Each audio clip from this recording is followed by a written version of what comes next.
के पार्ट 2 के बारे में पढ़ेंगे।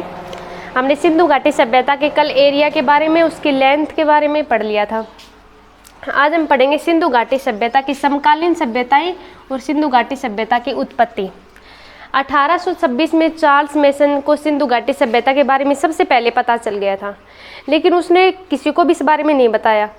उसको हड़प्पा के कुछ टीले, कुछ ईंटें प्राप्त हुई थी, कोई उत्खनन कार्य शुरू नहीं हुआ।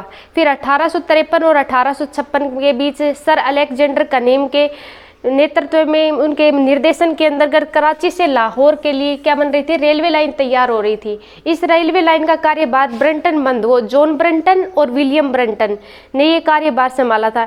इन दोनों को भी वहाँ पर कुछ ईंटें प्राप्त हुई। उनको भी पता चला कि यहाँ पर पहले से कोई सभ्यता निवास करती थी, पहले से कोई लोगों का कोई समूह यहाँ पर रहा करता था।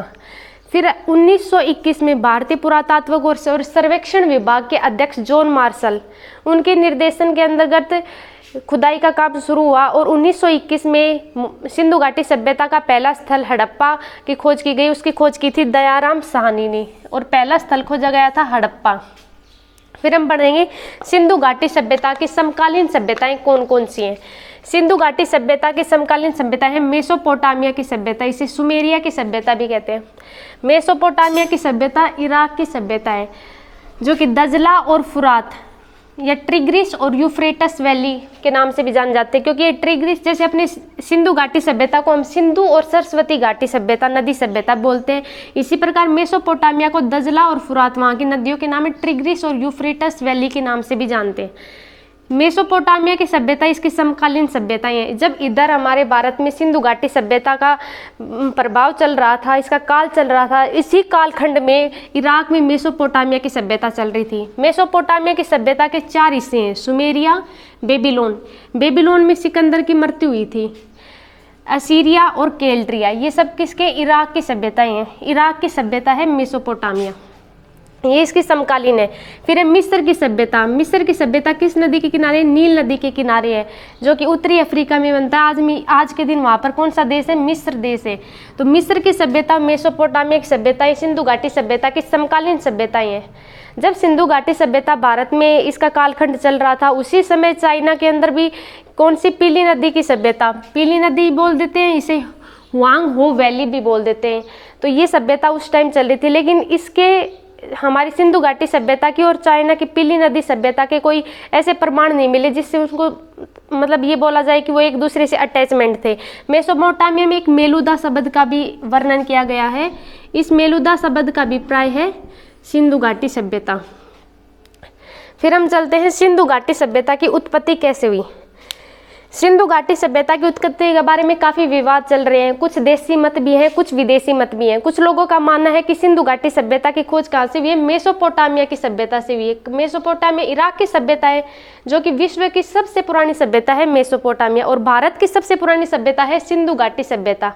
तो सिंधु घाटी सभ्यता की उत्पत्ति के बारे में कुछ विदेशी लोगों का मत है कि इसकी उत्पत्ति कहाँ से हुई है, मेसोपोटामिया की सभ्यता से हुई है।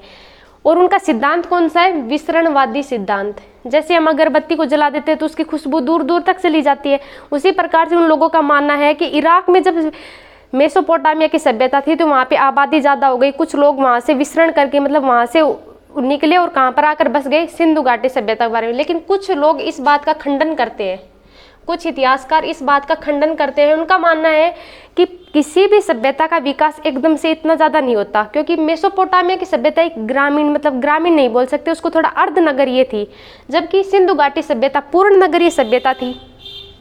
तो उनका मानना है कि जब मेसोपोटामिया सभ्यता अर्धनगरीय थी, मतलब ग्रामीण टाइप की थी, उससे एकदम से इतना विकास होना सिंधु घाटी सभ्यता समकालीन तो है, ये नहीं हो सकता। फिर कुछ देसी मत है, देसी इतिहासकार है, उनका मानना है कि इसकी उत्पत्ति हुई थी ईरानी और बलूचिस्तानी सभ्यता। ये कौन सी थी, ग्रामीण सभ्यता है। और कुछ देसी इतिहासकारों का मानना है कि इसका उत्पत्ति भारत की चौथी सभ्यता से हुई है। भारत की चौथी सभ्यता है राजस्थान में, जिसकी खोज 1953 में अमलानंद घोष ने की थी। ये भी एक ग्रामीण सभ्यता है। और ईरानी और बलूचिस्तानी सभ्यता भी कैसी है, ग्रामीण। तो इन लोगों का मानना है कि जो ग्रामीण सभ्यताएं थी, ग्रामीण से अर्धनगरीय बनी, कर्मिकवादी सिद्धांत है, अर्धनगरीय से नगरीय सभ्यता बनी। इस प्रकार से भारत की चौथी सभ्यता से क्या बना, सिंधु घाटी सभ्यता। और इनका मानना है कि ईरानी और बलूचिस्तानी सभ्यता से क्या बनी, सिंधु घाटी सभ्यता। ये दोनों देसी मत है और इनका सिद्धांत भी एक है, कर्मिकवादी सिद्धांत, लेकिन बस इनमें जगह का ही फर्क है। ये कहते हैं कि राजस्थान की चौथी सभ्यता से बनी है और इन लोगों का मानना है कि ईरानी और बलूचिस्तानी सभ्यता से बनी है। फिर हम आएंगे सिंधु घाटी सभ्यता और मेसोपोटामिया की सभ्यता में क्या अंतर है और क्या समानताएं हैं।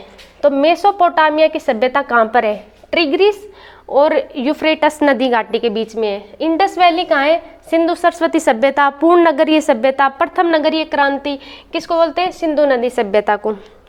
फिर हम आते हैं मेसोपोटामिया की सभ्यता। मेसोपोटामिया की सभ्यता छोटी थी, किसकी तुलना में छोटी थी, इंडस वैली मतलब सिंधु घाटी सभ्यता की तुलना में छोटी थी। ये इससे 12 गुना छोटी थी, मतलब सिंधु घाटी सभ्यता इससे 12 गुना बड़ी थी। तो कुछ इतिहासकार कहते हैं कि जब मेसोपोटामिया सभ्यता इतनी छोटी थी और इंडस वैली से 12 गुना बड़ी थी, तो इस सभ्यता से इस सभ्यता का निर्माण कैसे हो सकता है।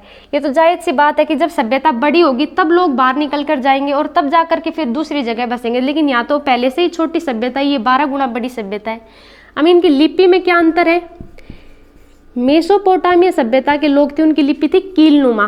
कीलनुमा मतलब उनकी ऐसी लिपि थी, ऐसी लिपि थी।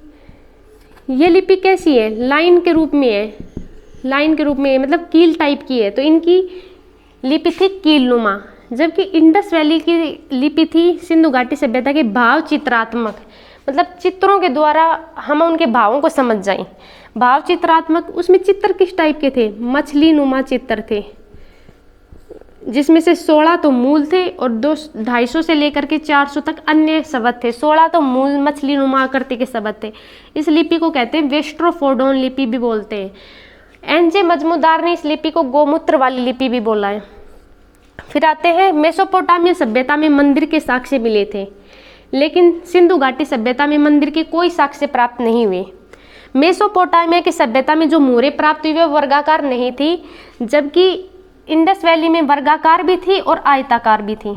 मतलब इसमें वर्गाकार मोहरें प्राप्त होती हैं और इसमें आयताकार भी प्राप्त हो, लेकिन इसमें वर्गाकार मोहरें प्राप्त नहीं होती हैं। मेसोपोटामिया सभ्यता में पितृसत्तात्मक समाज था। समाज का प्रकार किस प्रकार का था, पितृसत्तात्मक, मतलब वहाँ पर अपने आज वर्तमान में कौन सा समाज है, पितृसत्तात्मक। कहीं भी हो अपने गोत्र वगैरह किसके लगते हैं, पिता के लगते हैं, पिता का नाम पहले आता है। तो कौन सा समाज है, पितृसत्तात्मक। पिता की सर्वप्रथम घर का मुखिया हुआ, घर का कोई भी काम वाम हुआ, तो ये सब कौन में, पितृसत्तात्मक समाज के अकॉर्डिंग चल रहा है। और जबकि सिंधु घाटी सभ्यता में समाज कैसा था, मातृसत्तात्मक समाज। मेसोपोटामिया सभ्यता अर्धनगरीय थी और सिंधु घाटी सभ्यता पूर्ण नगरीय थी। साथ साथ सिंधु घाटी सभ्यता में एक रूपता भी थी। एक रूपता का तात्पर्य ये है कि जैसे सिंधु घाटी सभ्यता के काफ़ी स्थल ऐसे थे जिनमें जल निकास की व्यवस्था, सड़कों की व्यवस्था, वहाँ पर रहन सहन, वहाँ के लोगों के मतलब आचार विचार लगभग सेम से लग रहे थे। तो वहाँ क्या थी, एक रूपता थी। किससे ज़्यादा थी, मेसोपोटामिया की सभ्यता से ज़्यादा थी एक रूपता। अब जो मोहरें प्राप्त हुई मेसोपोटामिया से, उनमें भी बैल की आकृति थी, और जो सिंधु घाटी सभ्यता से प्राप्त हुई उनमें भी बैल की आकृति बनी हुई थी। दोनों में पक्की ईंटों का प्रयोग किया गया था। कभी इनको जली हुई ईंटें भी बोल देते हैं, पक्की ईंटों का प्रयोग किया गया था। अब हम चलते हैं सिंधु घाटी के बारे में कि वहाँ कैसे कैसे उसकी मतलब विशेषताएं हैं। सिंधु घाटी सभ्यता क्या है, पूर्ण नगरीय है। वहाँ के लोग शांति प्रिय हैं, लड़ाई झगड़ाई में इतना विश्वास नहीं रखते। ये बात हम कैसे कह सकते हैं लड़ाई झगड़ा, क्योंकि वहाँ पर तलवार के कोई भी साक्ष्य प्राप्त नहीं हुए। सिंधु घाटी सभ्यता से तलवार के कोई साक्ष्य प्राप्त नहीं हुए, तो ये कैसी है, शांति प्रिय। आद्य ऐतिहासिक, आद्य ऐतिहासिक हम इसलिए इस कालखंड को आद्य ऐतिहासिक इसलिए कह रहे हैं क्योंकि इस कालखंड में जो हमें मोहरें प्राप्त हुई, जो हमें वहाँ से चीज़ें प्राप्त हुई, जो उन पर लिखा हुआ था, जो उनकी लिपि थी, वो हमारी समझ से परे थी। प्रमाण तो प्राप्त हुए लेकिन समझ से परे थी, उनको हम समझ नहीं सके। तो इसको कौन से कालखंड में रख दिया, आद्य ऐतिहासिक कालखंड में। ये कैसे थे, श्रृंगार प्रेमी, क्योंकि चौंदड़ों में श्रृंगार का पूरा वो था, लिपस्टिक के साक्ष्य प्राप्त हुए थे, वहाँ से चूड़ियाँ मिली थी, गुड़िया मिली थी। तो ये सब क्या दर्शाता है कि वो श्रृंगार प्रेमी थे। काश्य युगीन, वो कांस्य का यूज करते थे। लोह युगीन, लोह का यूज करते हैं वो, उसको लोह युगीन। अब वर्तमान में कौन सा युग चल रहा है? कलयुग। तो अब हम कलयुग का तो कुछ भी मतलब निकाल लेते हैं अपने संस्कृति के अकॉर्डिंग, मतलब यहाँ कल का मतलब ये क्या है? लोहा। तो अब कौन सा युग चल रहा है? लोह युगीन, मतलब कलयुग। वैसे सिंधु घाटी सभ्यता में कौन सा युग था? कांस्य युगीन था। यहाँ पर व्यापार प्रधान था। व्यापार प्रधान हम कैसे कह सकते हैं? जो हमें हड़प्पा में अन्नागर मिले थे, छः अन्नागर, मतलब 12 अन्नागर, 6 एक लाइन में, 6 एक लाइन में। उन अन्नागर के जो दरवाजे थे वो किसके ऊपर खिले हुए थे? नदी के किनारे खुले हुए थे कि मतलब वहाँ से व्यापार करने में आसानी रहेगी। वहाँ पर माप तोल की कहियाँ भी प्राप्त हुई। तो और मेसोपोटामिया में भी यहाँ की मोहरें प्राप्त हुई थी, फारस की मोहरें भी मिली थी। तो इन सब से क्या पता चलता है कि ये व्यापार प्रधान थी, ये विस्तृत थी। इसका एरिया कितना था? 20 लाख से लेकर के 22 लाख तक। तो हम क्या कह सकते हैं? ये एक विस्तृत सभ्यता थी। यहाँ पर पर्दा प्रथा भी थी। घरों के दरवाजे पीछे वाले गेट पे खुलते थे, मुख्य मार्ग पर ना खुल करके पीछे वाले मतलब गेट पे पीछे वाले रोड पे खुलते थे। तो इससे क्या पता चलता है? वहाँ पर्दा प्रथा और वेश्यावृत्ति थी। ग्रिड पत्ती, जैसे अपने अक्षांश और देशांतर होते हैं तो वो ऐसे कट करते हैं, तो इसको क्या बोलते हैं? ग्रिड बोलते हैं। ग्रिड का मतलब क्या होता है?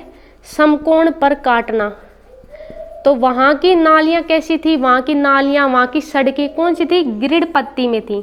मेसोपोटामिया की सड़कें और नालियाँ ग्रिड पत्ती में नहीं थी। वहाँ पर उबड़ खाबड़ भी थी, इतनी जल निकास व्यवस्था भी अच्छी नहीं थी, जबकि इंडस वैली में ज़्यादा अच्छी पत्ती थी, ग्रिड पत्ती थी। फिर ये लोग गन्ना के बारे में नहीं जानते थे। मीठे के लिए ये लोग शहद का प्रयोग करते थे। मंदिर के बारे में नहीं जानते थे। गाय के बारे में इनको कोई जानकारी नहीं थी। लोहे के बारे में इनको कोई जानकारी नहीं थी। लोहा तो वैदिक काल से प्रचलन में आया है। वैदिक काल में लोहे की खोज की गई थी, मतलब लोहे का पता चला कि भाई लोहा भी कोई धातु है। उससे पहले तांबा, फिर मिश्र धातु यूज की गई कांसा। तलवार के बारे में इनको कोई ज्ञान नहीं था। इनकी राज व्यवस्था थी वर्णिक वर्गीय और इनके भवन थे आयताकार। तो हमने ये सिंधु घाटी सभ्यता के बारे में पढ़ लिया। फिर हम सिंधु घाटी सभ्यता के कैसे कैसी व्यवस्था थी, वहाँ पर कैसे कैसे स्थल थे, इन सब के बारे में पढ़ेंगे।